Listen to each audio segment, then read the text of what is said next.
Olá, boa tarde a todos novamente. Espero que alguns de vocês tenham assistido a alguns dos outros vídeos que foram passados no MyFest. Dois deles eu tive a oportunidade de apresentar a minha pesquisa e de maneira bastante geral, e também alguns trabalhos que eu e outras pessoas temos desenvolvido junto ao chamado Grupo Permanente de Estudo das Relações entre a Alemanha e o interior de São Paulo. E nesse vídeo agora eu fui convidado pelo Luiz Cardia e pelos organizadores do MyFest a apresentar uma breve história da imigração de povos de língua alemã para o interior de São Paulo.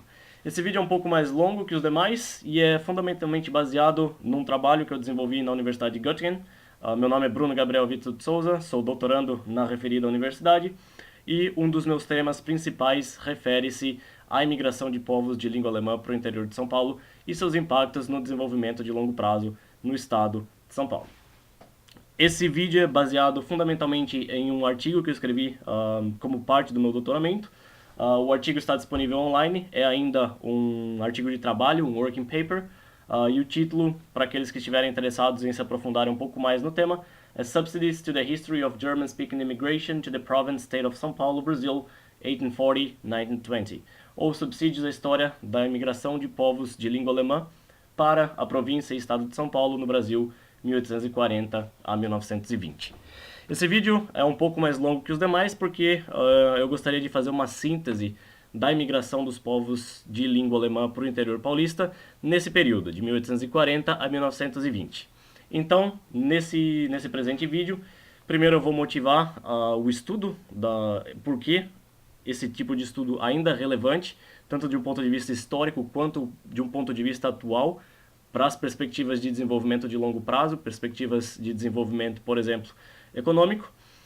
Depois eu vou discutir basicamente as fases da imigração de povos de língua alemã no estado de São Paulo, na província anteriormente e atualmente no estado de São Paulo, em que basicamente tivemos dois grandes períodos. O período da imigração dos trabalhadores endividados, o chamado sistema de parceria, e outras formas de trabalho endividado, e posteriormente a imigração para as colônias oficiais e para as colônias particulares, em que houve uma presença também considerável de imigrantes de origem alemã e de outras nacionalidades de língua alemã. E finalmente, para concluir o vídeo, na parte final eu discutirei alguns dos mecanismos de integração desses imigrantes no interior paulista, sobretudo sob um ponto de vista econômico e um ponto de vista da política educacional ou das atividades educacionais desenvolvidas por esses imigrantes. Bom, para começar, por que esse tipo de estudo ainda é interessante e por que esse tipo de estudo tem um papel relevante a desempenhar nas questões atuais, por exemplo, de desenvolvimento econômico, nas questões atuais de imigração? Bom, a primeira grande motivação para se conduzir um estudo sobre imigração histórica, de maneira geral, e para a imigração de povos de língua alemã, de maneira mais particular, é exatamente uma base intrínseca de interesse na reconstrução da história dessas diferentes migrações ao longo do tempo. Existem já muitos trabalhos muito bem desenvolvidos em termos da migração de caráter geral, de caráter internacional. Também existem já muitos bons trabalhos a respeito da imigração para o estado de São Paulo. O que ainda se vê uma carência hoje em dia é um resgate da imigração de acordo com as diferentes nacionalidades ou de acordo com diferentes grupos por o interior do estado de São Paulo. Isso é algo que ainda pode ser mais bem desenvolvido na literatura. Então, uma base fundamental ainda hoje em dia, e onde há muito trabalho a ser feito, onde há muita oportunidade de pesquisa a ser feita, é exatamente o resgate resgate e construção dessa narrativa histórica da imigração de diferentes nacionalidades e de diferentes grupos por o interior do estado de São Paulo. Então eu acredito que aí já exista uma base fundamental para que as pesquisas sejam desenvolvidas. O outro é o caráter instrumental que sempre há no estudo de história, a construção de narrativas de caráter político, o reconhecimento de caráter social, por exemplo, e basicamente como uma sociedade enxerga-se ou se enxerga a si própria, né? E, bom, isso de maneira mais geral, quais seriam essas motivações? E para aqueles que estão interessados um pouco mais em caráteres específicos de ciências sociais, principalmente no caso de economia, existe hoje uma tendência muito grande ao uso de bases históricas para explicar fenômenos atuais. O caso um dos casos mais frequentes, e o que foi apresentado no vídeo anterior, é o uso, por exemplo, de processos imigratórios para explicar o desenvolvimento econômico no longo prazo. Isso é algo que dá para ser feito de maneira bastante interessante. O que não quer dizer, como eu já disse no vídeo anterior, que haja um fatalismo. O que esse tipo de pesquisa tende a demonstrar é que as decisões tomadas em certo período de tempo, elas perduram por um longo período de tempo. No entanto, isso não significa fatalismo. Existe ainda muita margem de manobra e coisas que podem, ou políticas que podem ser feitas para melhorar o desempenho econômico, o desempenho social, o desempenho político, por exemplo, ao longo do tempo. Então, são essas essas três as grandes motivações. Basicamente, a necessidade de um resgate histórico e a construção dessa narrativa, e também o uso de caráter mais instrumental disso e a avaliação que se pode fazer de políticas econômicas, de políticas sociais, de políticas imigrantistas, por exemplo, muito importantes hoje em dia na Europa, a partir de uma base comparativa com aquilo que você teve no passado e aquilo que você tem hoje. Então, eu acho que é um campo ainda de muito interesse a ser explorado por pesquisadores e também para servir de embasamento para a tomada de decisões no campo político. Bom, então, essa é a grande justificativa. E qual é a novidade desse tipo de estudo?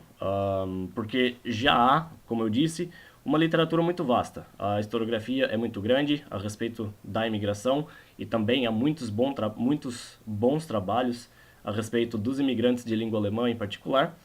E a imigração alemã, no caso, ou de povos de língua alemã, está sempre relacionada à transição do mercado de trabalho no Brasil, do trabalho escravo para o mercado de trabalho livre.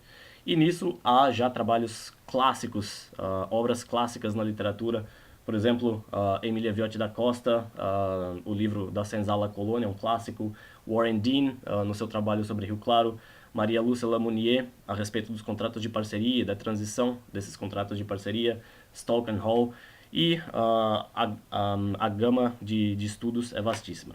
No entanto, o que existe ainda é uma margem muito grande de pesquisa. Trabalhos recentes têm demonstrado que há muito espaço ainda de desenvolvimento desse tipo de pesquisa. Eu gostaria de citar aqui, fundamentalmente, os últimos 3 livros publicados pelo José Eduardo Hefflinger Jr., nos quais ele traz uma série de documentos inéditos que permitem uma reavaliação da imigração desses povos de língua alemã para o estado de São Paulo.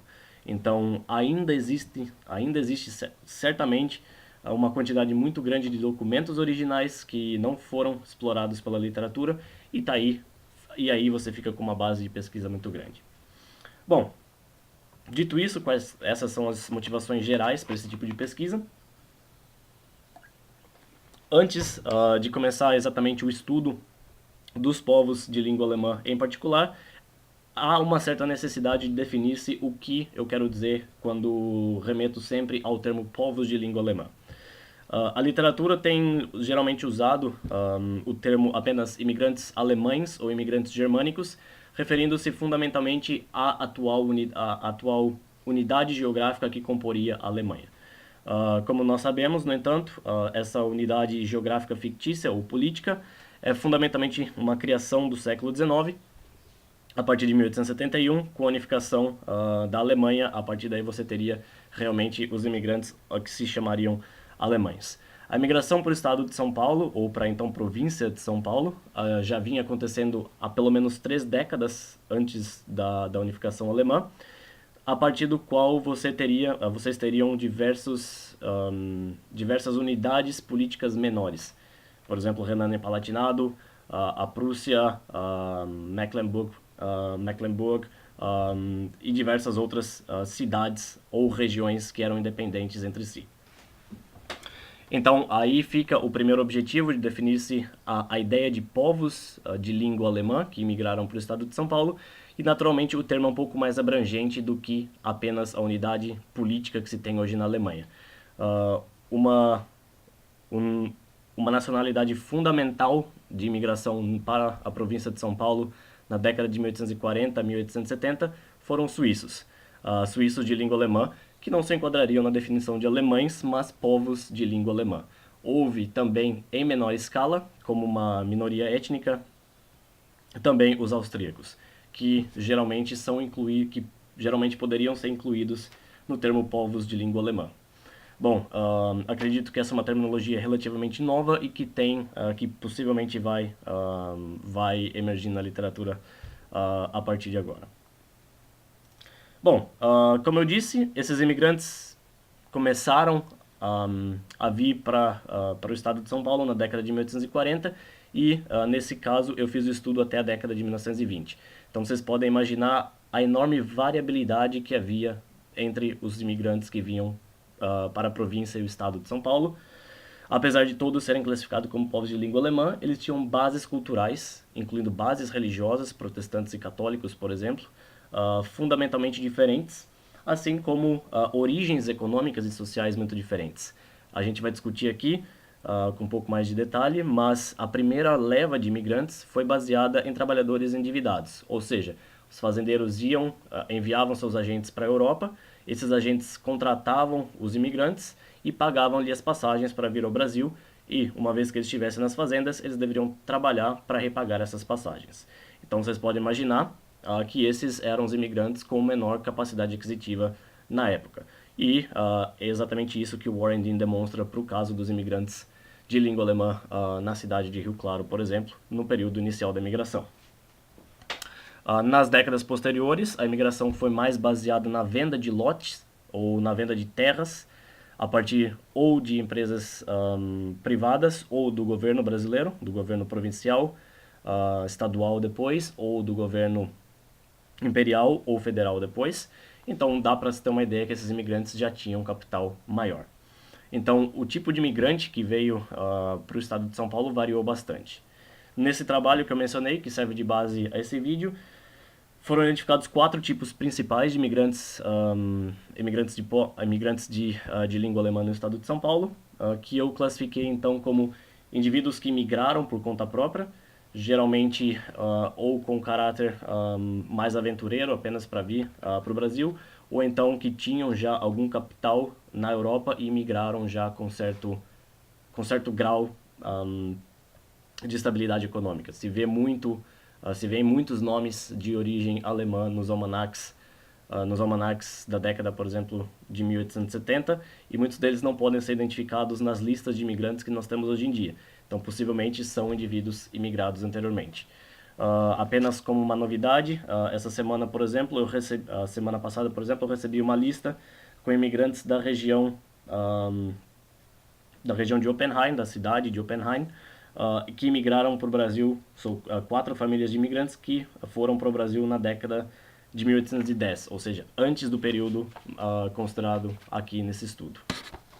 Então, ainda esse tipo de imigrante, a história desses imigrantes ainda tem sido muito pouco explorada, esses imigrantes individuais.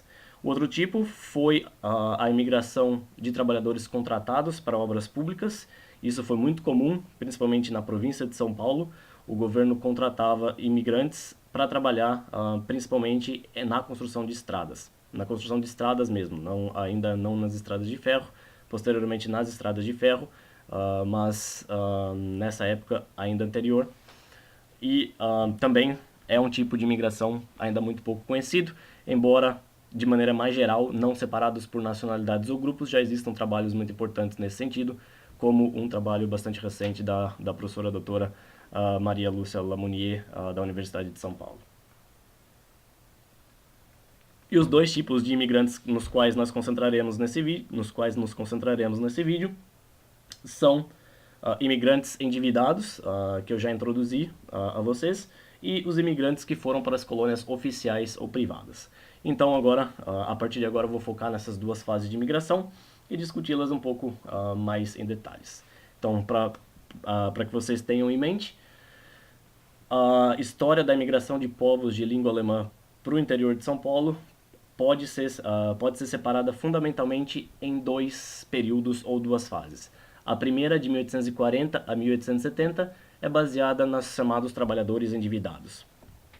São aqueles que foram contratados pelo sistema de parceria, ou então posteriormente pelo sistema de empreitadas e outras formas de organização de trabalho, e tinham geralmente um contrato junto a um fazendeiro que eles deveriam repagar, principalmente para cobrir os seus custos de viagem e para cobrir os seus custos de manutenção durante o período que estavam na fazenda. Posteriormente, de 1870 a 1920, há a segunda grande fase, na qual ocorre o estabelecimento principalmente dos imigrantes em colônias oficiais. Então, apenas para que vocês tenham uma ideia geral, um framework no qual pensar a imigração de povos de língua alemã para o estado de São Paulo, acredito que essa categorização seja bastante simples e bastante clara. 1840 a 1870, trabalhadores endividados. 1870 a 1920, estabelecimento nas colônias oficiais. Bom, agora vamos só discutir um pouquinho mais o que aconteceu dentro de cada um desses períodos, porque também isso é uma história bastante fascinante, né? Eu começo discutindo a primeira fase e depois a gente volta para a segunda fase.